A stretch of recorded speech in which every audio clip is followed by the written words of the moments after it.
The Weald Foundation is a charitable trust that was established in 2003.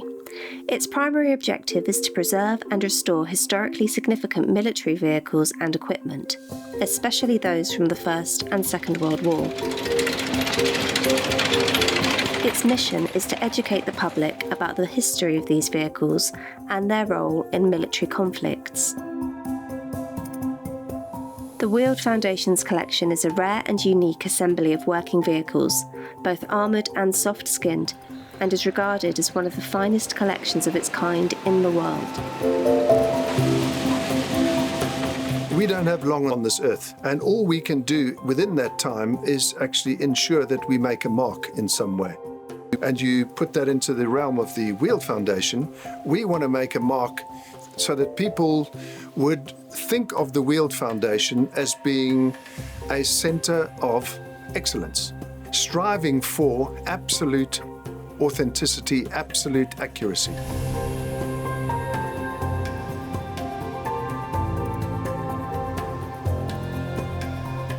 Good afternoon, sir. Thank you very much for agreeing to do yet another one of these talks. And this particular time, it's obviously about the Willys Jeep. I hope everything's been going well in the research that you've been doing over the last few months. Yeah, well, I mean, these talks are always very interesting because they bring out both sides, the knowledge that you have from the practical example that we have in the collection and your research. And between the two of us, I think we end up with quite an exciting thing for the members to pay attention to and to learn from history.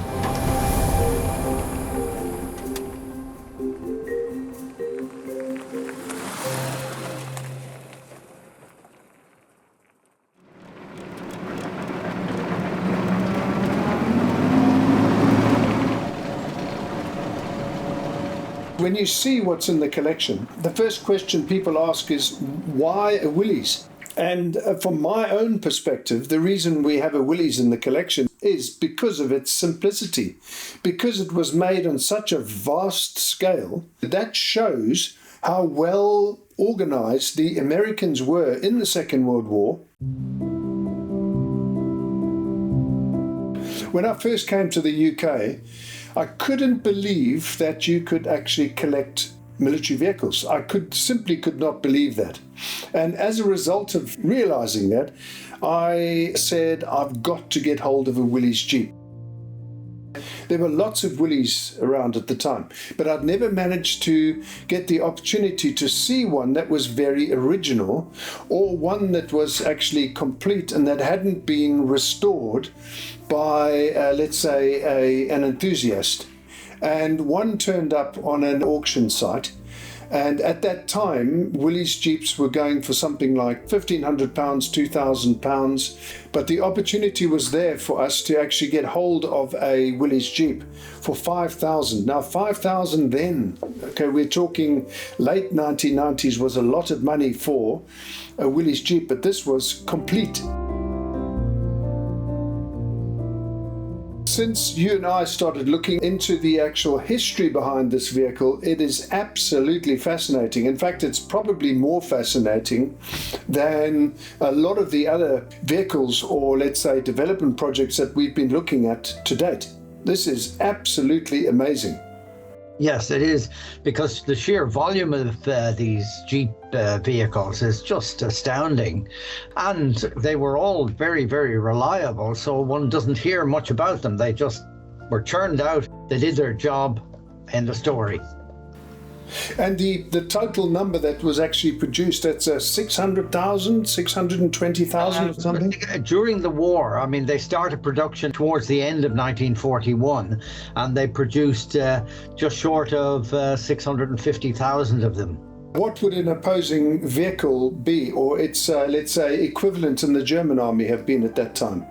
Well, I suppose the one that corresponds time-wise is the Volkswagen Type 82, the Kugelwagen. But in that period, they only built 51,000 of them, approximately. With all of these things, you can't directly compare them because they're a totally different specification. And when the Americans examined and tested the Volkswagen Kübelwagen, they were very impressed by some aspects of it, but they had their Jeep at that stage and it was very reliable and doing what it was supposed to do.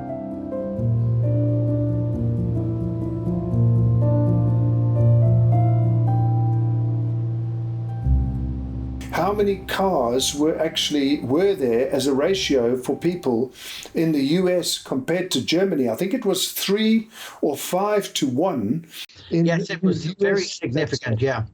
And then you go to the UK. The UK, I think, was something like 40 people to 1 car, but in Germany it was 65 to a car. Now, that means that you're not talking about a society that actually has any understanding of the automobile if only 1 person in 65 actually has a car. This was up at the outbreak of the war. And the horse was doing the communication liaison work. It was actually carrying things, and it was also doing reconnaissance. The Americans wanted a vehicle which would actually be able to replace the function of the horse.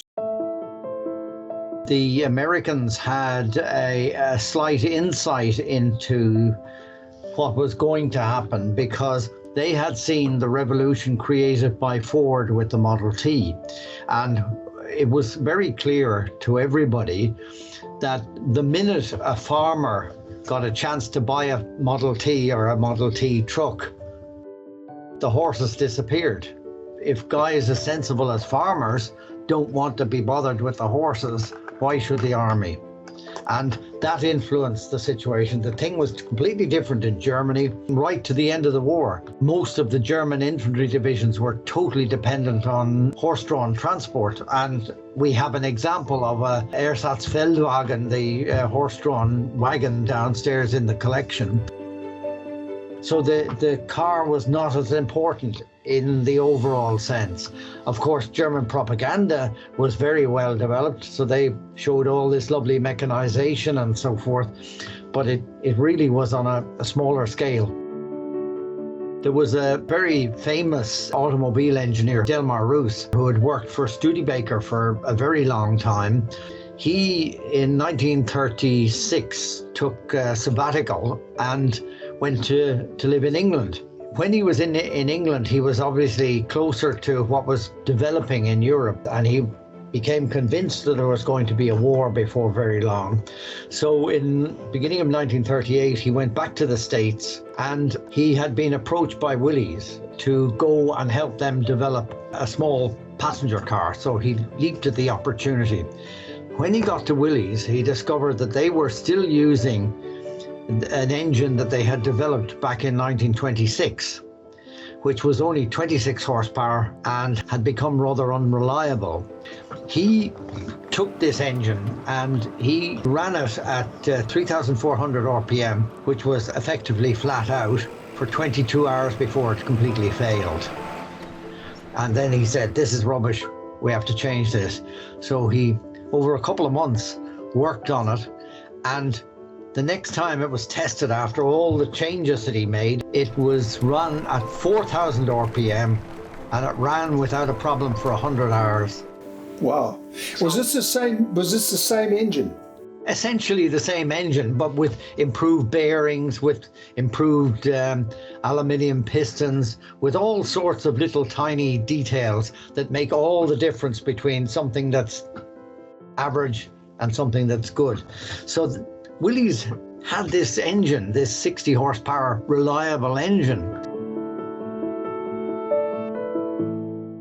The Americans, they put together a standard spec which was issued to 135 companies, and effectively only 2 companies responded to that, and that was the Bantam and Willys. And a lot of the automobile manufacturers in the States had already gravitated to producing big cars driven by 8-cylinder engines or 6-cylinder engines for the civilian market.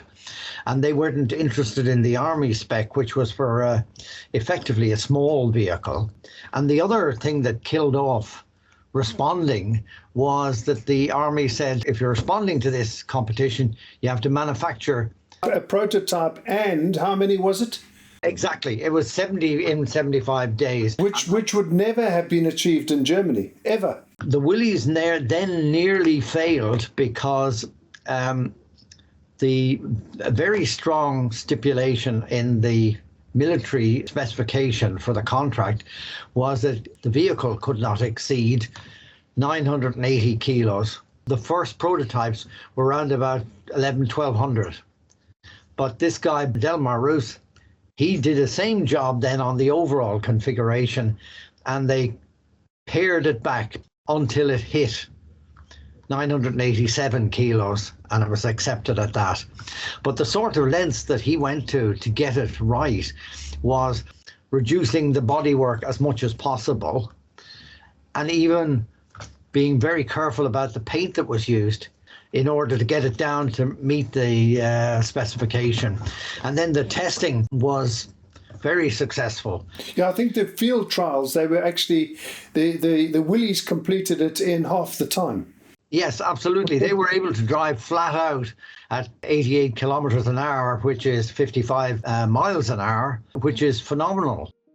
Now, the final version of the car really is a mix and gathering, because you have this Willys Go Devil engine, obviously the overall design, which has been pushed by Willys.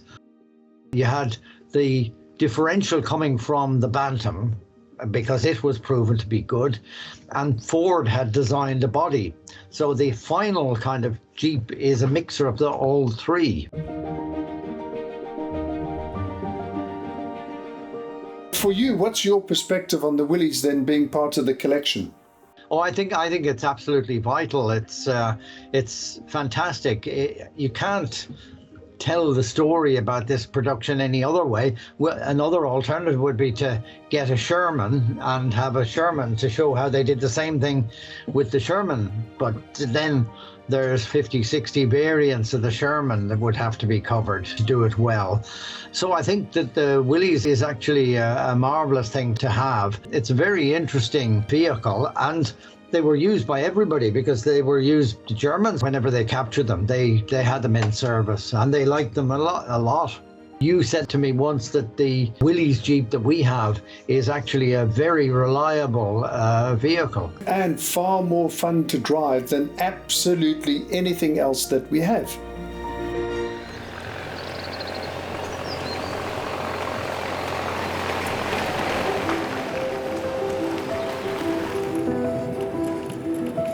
We really look for things here that haven't really been touched, because if somebody else has restored something, you never really know what actually has been done to it, and you want something to be as near or as accurate an example to what it was originally as it possibly can be. We are still having to go and research the provenance of this particular vehicle, and we've found a method by which we can do that. We have to research back to where this was issued. It is from the UK. It was brought over from the States to the UK, but what unit was it issued to? It may be worth mentioning that we do know the date that this was delivered. Originally came out of the factory. It's 9th of September 44. So we will be able to eventually, when we have time, check its provenance exactly. When the team have tired of restoring light armoured cars from Germany and South Africa and New Zealand and India and so forth, then they can get stuck in on the Willys, yes. I think that's a very, very good idea. Hilary, thank you very, very much for yet again a very, I hope, informative meeting. It was for me to talk about the Willys Jeep with yourself. And thank you again for yet another sterling performance in one of these documentaries talking about the vehicles in our collection. They're absolutely fascinating, and they're there for a reason. They're special examples, and they're not the popular make fun of the vehicles and paint them many colours and shapes and put machine guns all over them and so forth. This is a representative sample of one of the most important vehicles probably ever built.